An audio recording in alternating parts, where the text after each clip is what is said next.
Hi, welcome to episode 12 of the Gentle Knitter podcast. My name is Nicole and I'm coming to you from Ottawa, Ontario. Today is Sunday, February 5th, and it's a bit of a gloomy day. It's snowing. I don't know if you can see behind me here. Excuse me. Last time I recorded, there was quite a snowfall happening, and several of you noticed. Today it's a bit more of just a light dusting of snow, but it's still definitely winter around here. It's not that cold. It's probably around -5, which is good, especially when I'm getting up in the morning to walk Marcel. It's been actually very cold these last couple of weeks, but today it's warmed up quite a bit. As you may hear, I have a cold, and I'm excuse me, so my voice is very froggy and I might sneeze and cough a little bit. I will edit those parts out, but it might mean there will be some weird little edits here and there, so please bear with me. I really wanted to record because it's been a very long time since I've talked to you, and I didn't mean to be away so long, but I just, life just gets in the way, and I try and record as often as I can. And so anyway, I'm here today and really glad to be back and talking to you. I'm going to grab a little bit of water and then we'll get on to what I've been up to these last several weeks. So what have I been up to? Well, as you may have noticed, I cast on and made and finished a new project. I talked about it last time. This is yarn that I got from my husband for Christmas. He basically told me to get myself a sweater's worth of yarn. So I bought a bunch of lopi. This is Lett lopi, which is the Aran weight of Icelandic wool. It is quite warm, very light, but quite warm. And it comes in all kinds of beautiful colors, including a bunch of natural colors. So that's what I went with, except for this color here, which is kind of a brownish gold. That one is probably dyed, but I would think that all of the other ones are natural colors. The sweater itself is called the Weatherman pullover. It has an Icelandic name, and I'll put it down here. But it, I guess whatever name it is, it means the Weatherman. And I love this sweater. Oh my God, I can't tell you how much I love it. I love it. I've been dying to knit myself a lopi sweater, and believe it or not, I had never knit myself one. I had knit several for my husband, but never for me. So this is my first lopapeysa. Lopapeysa is the Icelandic term for this type of sweater, and I couldn't be happier with it. It fits me perfectly. I actually finished it last night, and this morning, excuse me, I put a ribbon to cover the steeks, to cover the kind of the frayed edges of my steek, and I'm gonna try and show you. This ribbon is quite cute. I don't know if you can see that. So on the ribbon there are all kinds of different insects. It looks like there's some flies, some butterflies, and some moths. And you might be thinking, crazy woman, why are you putting moths on a wool sweater? Well, for those of you who know me a little bit, you'll know that I love moths. I find them very beautiful. And when I saw this ribbon, I just thought it would be perfect color-wise. I thought it went really well. And also just the colors of the sweater themselves, they remind me of a lot of the coloring that you see on moths. So that's the logic behind it. But basically it was more because I felt like this ribbon just worked really well with the sweater. Yeah, what can I say? I absolutely adore it. I knit it, so it, excuse me, it's a sweater that you knit in one piece, so it's a seamless sweater, and then you cut up the front to create a cardigan and pick up stitches for your button band. And so I knit the I think it just comes in small, medium, large. So and you started from the bottom. So I started with the large, and then I decreased to the small at the top. So this part is small, and then this part is large. And that's always pretty much what I do because that's how I'm shaped. I'm smaller at the top, bigger at the bottom. So I like things to be shaped A-line. And I talked about this last time when I showed off my Trillium cardigan, which was another yoked cardigan that I finished recently, how much I really like yoked construction, and I feel like it fits me really well.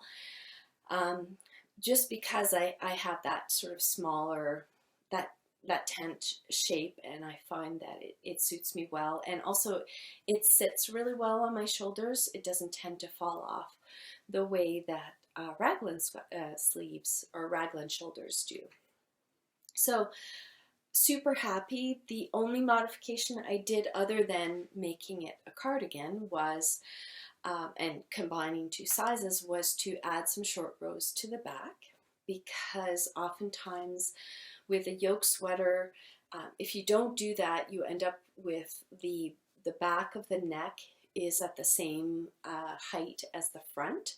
So you get a sweater that dips down really low in the back, or can also kind of end up being very like too big in the neck, and I didn't want that. So I basically just added short rows at the bottom right before I started the yoke part in the back.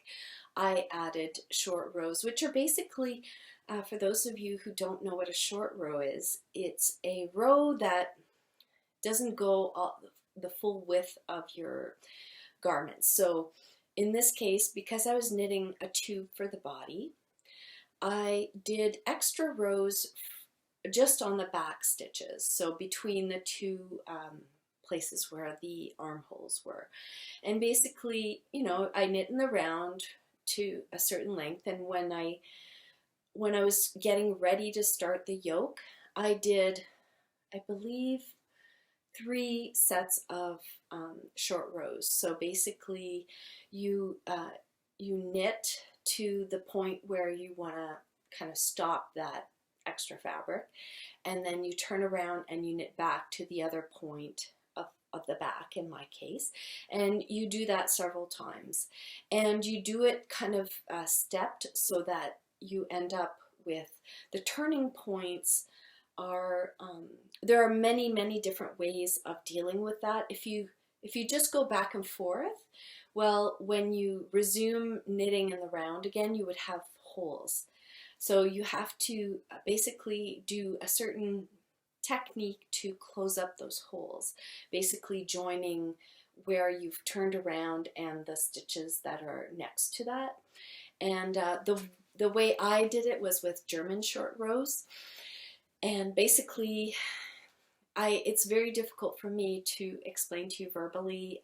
It's the kind of thing that is more easily understood through a demo video, and if you go on YouTube, there are millions of really wonderful videos that will show you how to do German short rows. There are, like I said, a bunch of different techniques that are all, you know, all have their purpose. I really like German short rows because I find that they are quite difficult to see once you've worked them.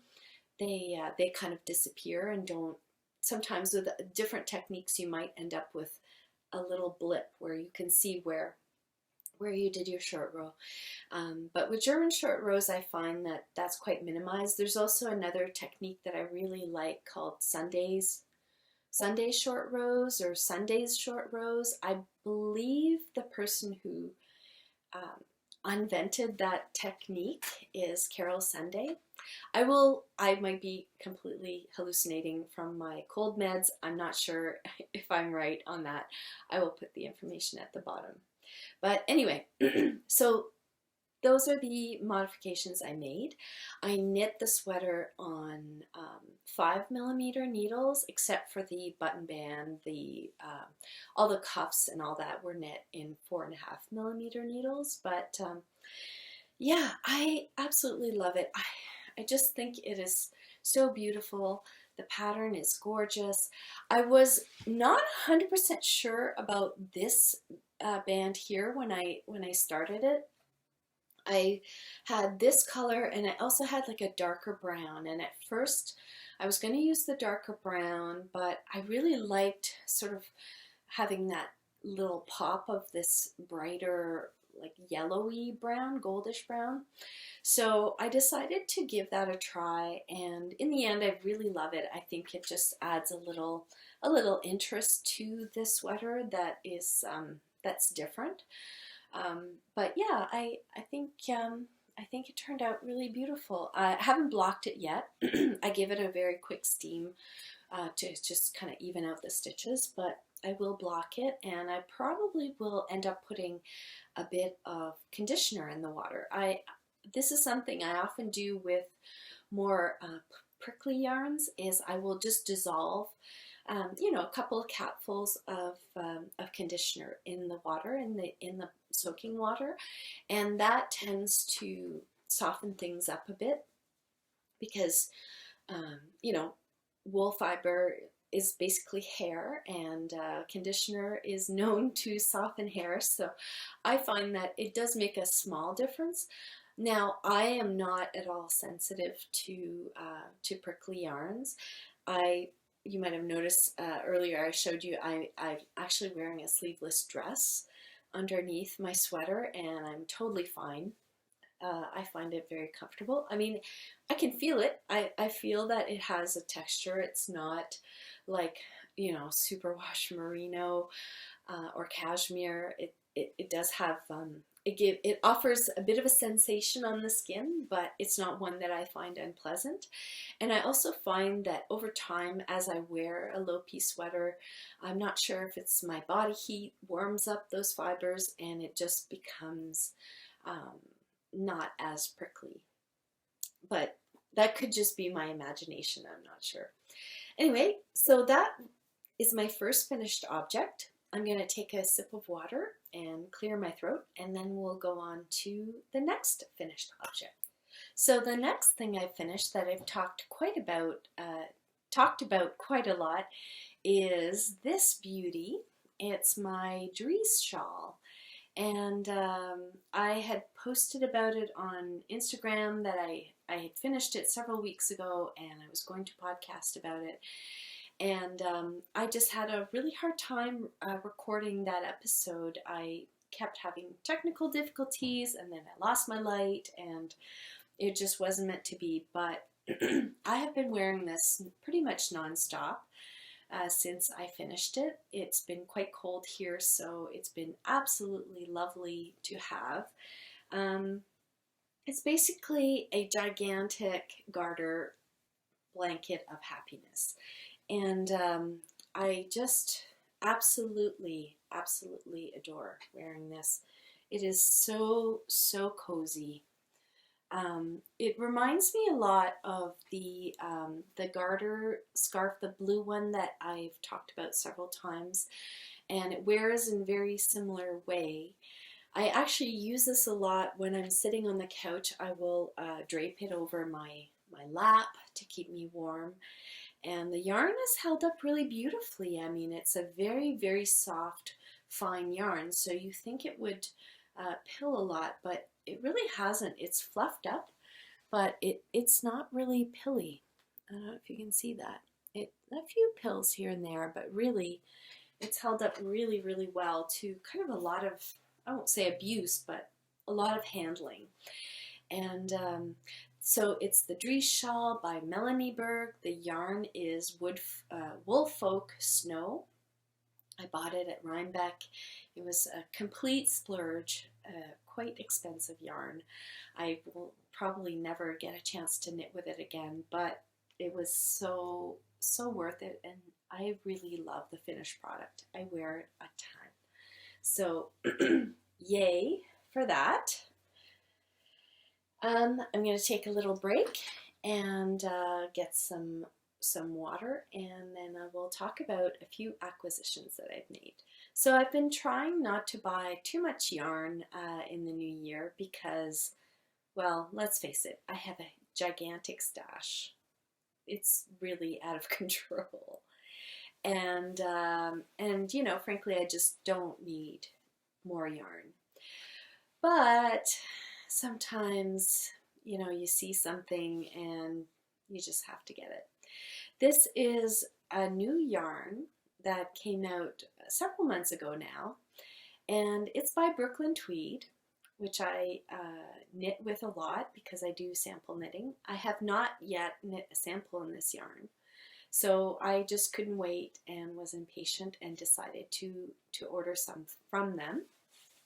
So I got these 4 colors, and surprise, surprise, I ordered gray yarn. But I just absolutely love these colors. This one is called Thaw, and it is a beautiful, icy, very pale gray that has a slightly warm undertone, I would say. It's almost, just has that kind of warmish gray cast to it. It's very, very beautiful, very, very delicate color. Excuse me.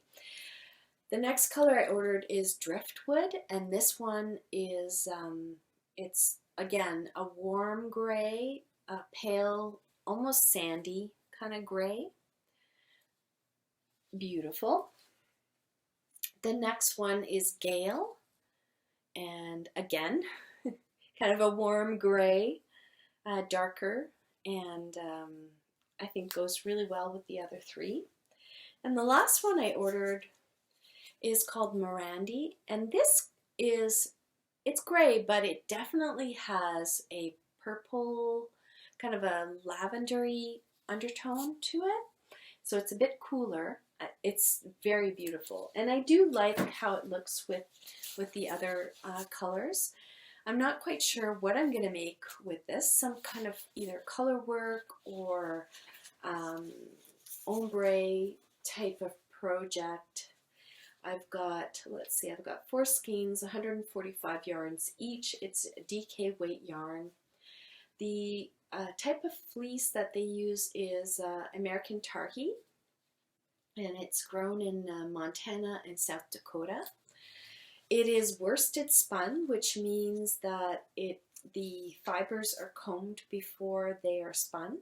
The other Brooklyn Tweed yarns are woolen spun, which means that the fibers are not combed before it's spun, and that yarn ends up being a bit fluffier, a bit lighter, not as uniform, and a bit more delicate. This yarn, because it's been combed, the yarn is rounder, and it's also quite a bit stronger.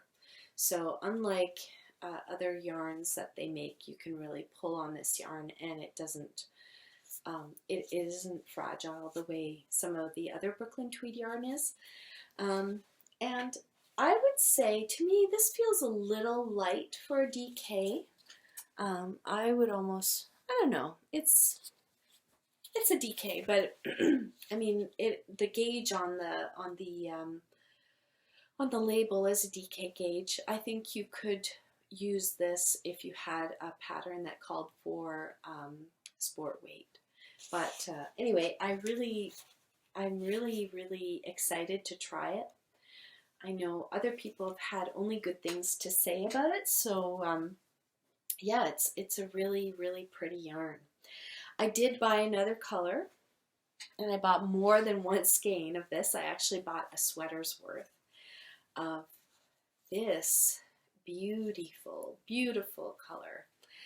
The color itself is called Tincture, and if you know me, you know that I'm very interested in herbal medicine. So first of all, when I saw this color, I loved it. And then when I saw what the name of the color was, I loved it even more, because a tincture, for those who don't know, is a type of herbal preparation, a herbal medicine preparation. And basically it is an extraction of, you know, plants, roots, bark, whatever, with a solvent. usually alcohol, sometimes glycerin, but basically the medium or the substance that you use to extract the plants, the constituents in the plants will also preserve them.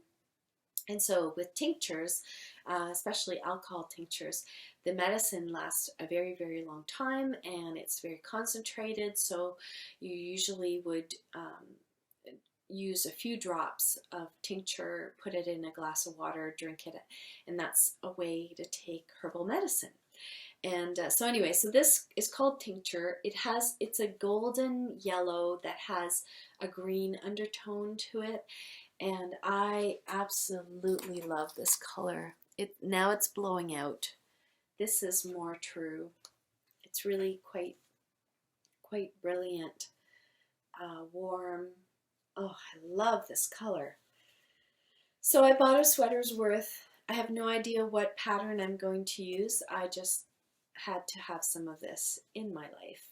And yeah, if you have any suggestions on a pattern, I think I got 10 skeins, so that's about it's over 1,400 yards, so enough to make probably a cardigan, maybe a pullover.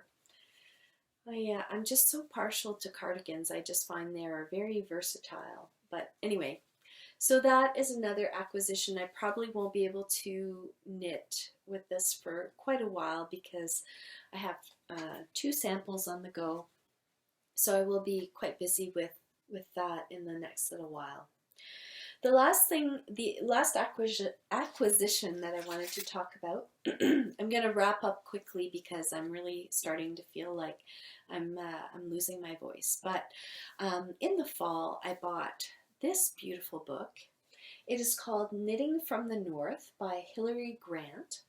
For those of you who don't know, Hilary Grant is a knitwear designer. Her designs are items that you can buy already made. So I'm not sure if this is I know it's her first book of patterns. I'm not sure if she's released other patterns, but basically the designs are inspired, it says here, steeped in the knitting traditions of Orkney, Scotland, where Fair Isle knitting makes its home and where Nordic culture influences are rich.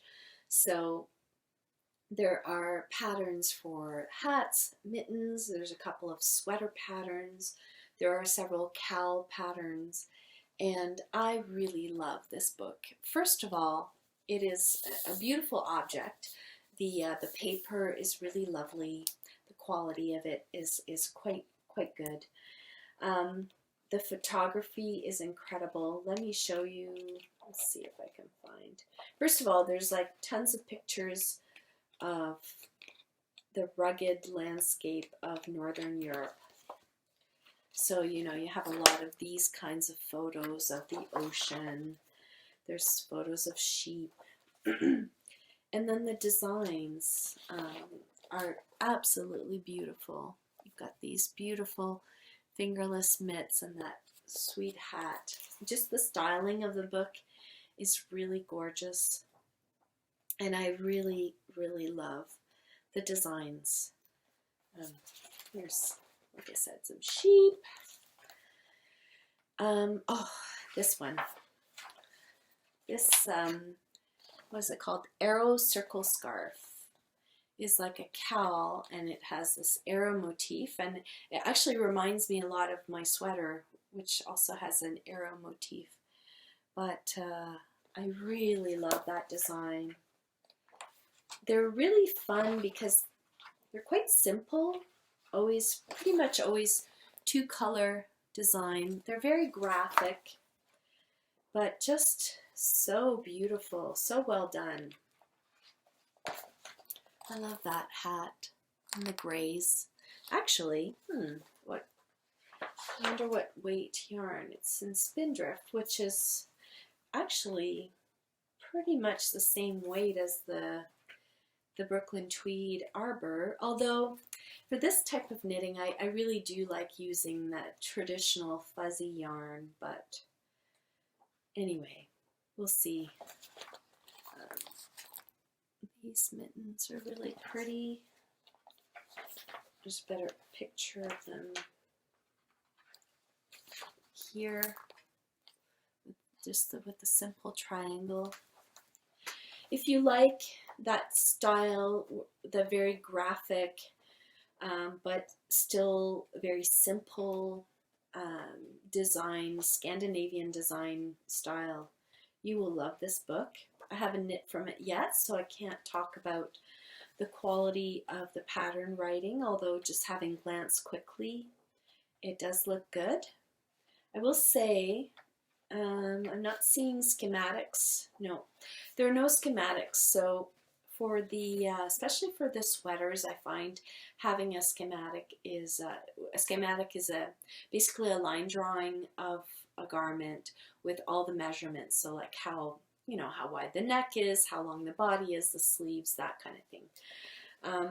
I'm sure it gives dimensions. Yes, it does give dimensions for the chest circumference, the body length, the neck, the sleeve at bicep, and sleeve at wrist. So you do get quite a few measurements to be able to sort of discern which size you need to make. But it doesn't have the schematic drawing, which I find is very helpful. This is quite lovely. It's kind of a nice Icelandic inspired sweater. And then the other sweater, yeah, sorry, here's a better picture of that. I would make it into a cardigan. And then the other sweater, which I probably would make as a pullover, is this one, and it's very beautiful. It has a slightly dropped shoulder, which is, but with a more narrow sleeve, so it's kind of got a modern shaping to it. Beautiful. I mean, look at that model's hair. Oh, my dream. Anyway, very, very beautiful book. I definitely want to knit out of it. I hope that I've given you some hints on, or what am I trying to say? I hope that, you know, this is a good sneak peek for you if you're interested in this type of knitting. I recommend this. Okay, I need to wrap up because I'm definitely losing my voice. Last but certainly not least, I wanted to announce the winner of the Hiya Hiya Sharp and Making Magazine giveaway. This is a giveaway I talked about in my last episode. I opened a thread in the Ravelry group, the Gentle Knitter Podcast Ravelry group, and asked you to, in order to enter the contest, I asked you to let me know what you had planned on making for 2017. And the person chosen would win some Hiya Hiya Sharps, 3 pairs of needles that were kindly donated by Claire at the Wooly Thistle yarn shop. It's an online yarn shop, and if you haven't checked it out, you must. Especially if, like me, you love rustic and heritage wools, because she specializes in British wools. And let me tell you, she has some gorgeous stuff in her shop. If you're interested in doing color work, she carries all the Jamieson Smith and the Jamieson's yarns, and she carries Blacker yarn, and just a really nice variety of yarns. So I would highly recommend you check out her shop. But I had mentioned that I really enjoy working with Hiya Hiya Sharp needles, but that they are that I have a hard time finding them in my area. So she wrote to me and very generously offered to send me some needles and to also send some for a giveaway for you guys. So I have that to give away, and I also, and thank you, Claire, thank you so much. And then I also have issue number 2 of Making Magazine, which excuse me, I still have here in the wrapper. I won't open it up, but basically Making Magazine is a gorgeous publication done by Carrie Bostick, Hoge, who's an amazing designer, and she basically puts out this incredible publication that features not only knitting patterns, but you also have crochet patterns, quilting, sewing, there's recipes, there's different crafts for kids. It's a really beautiful, beautiful publication. The photography is gorgeous, the quality of the paper. It is definitely something I recommend you get your hands on. So anyway, I will be giving issue number 2 away, and I will also be giving a tote bag, a project bag. It's a making magazine bag that features a design that I actually, it's a drawing that I made for issue number 1. So I drew this sheep, basically called it Spring Lamb because instead of fleece it has flowers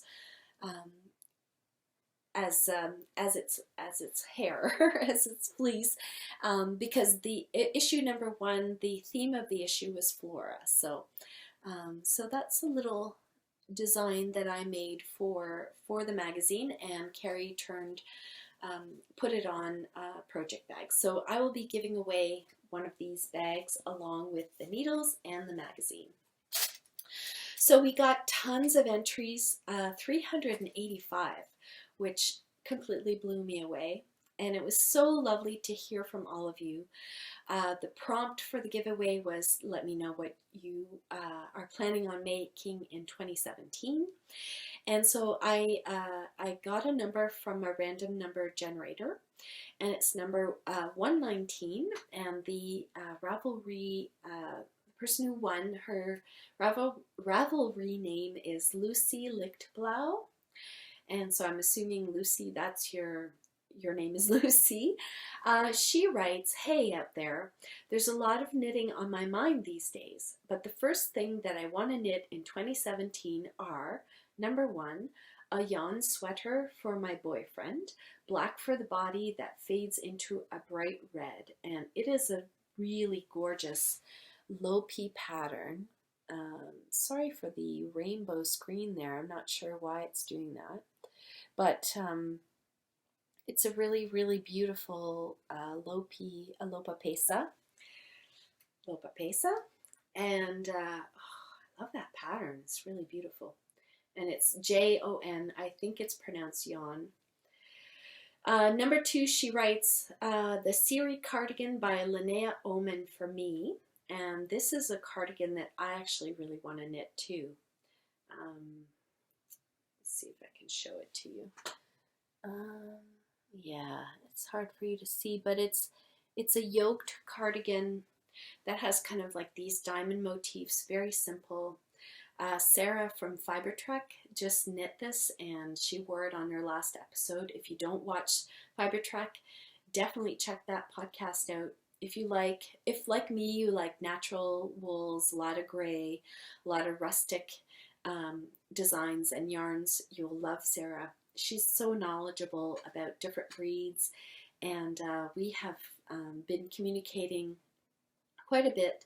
And so she made this sweater, and then she gifted me the pattern because I had commented that I really want to make it for myself. So thank you so much, Sarah, for that. I can't wait to knit my own Siri, and then we will be knitting gray sweater yoke twins. Anyway, so back to this. Lucy also says that she wants to try to recreate a cardigan that she saw on TV one day, and that she's been obsessing about it since then. And I'm sure a lot of you can relate. Certainly, I am constantly kind of pausing when we're watching a movie, and my poor husband, and taking notes or doing a little sketch of different knitwear that I see in movies. And in fact, the other day, I can't remember what we were watching, but Mark turned to me and he said, "Ooh, check out that nice sweater, like you could knit that." And I thought, oh yes, I've got him noticing knitwear in movies now. So I guess I'm rubbing off on him. But Anyway, congratulations, Lucy. I will contact you. I'll send you a PM on Ravelry, and hopefully can get your coordinates and send that off to you very soon. I hope you enjoy your gifts, and yeah, it was a lot of fun. I have other giveaways in mind, and so I'll talk about that maybe next episode.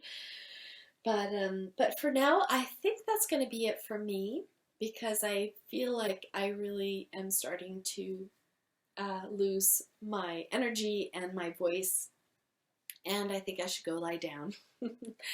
But anyway, it's been so lovely catching up with you. I've really missed you, and I'm sorry that I make you wait.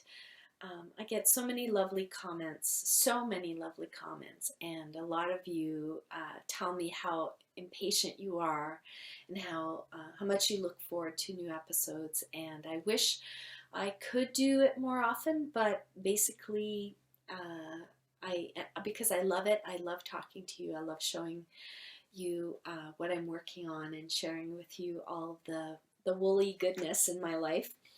But you know, I do it when I can, and hopefully that you can understand that it's not.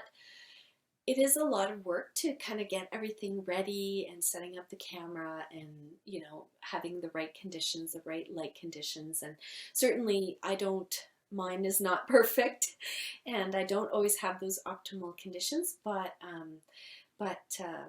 yeah, it can be tricky to fit it in, but I love it, so I intend on keeping keeping on, and talking to you again, hopefully very soon. All right. On that slightly awkward note, I will say goodbye for now, and be well and take care of yourselves. Don't catch my cold. These winter colds are brutal. Anyway, I will talk to you very soon, I hope. All right, bye.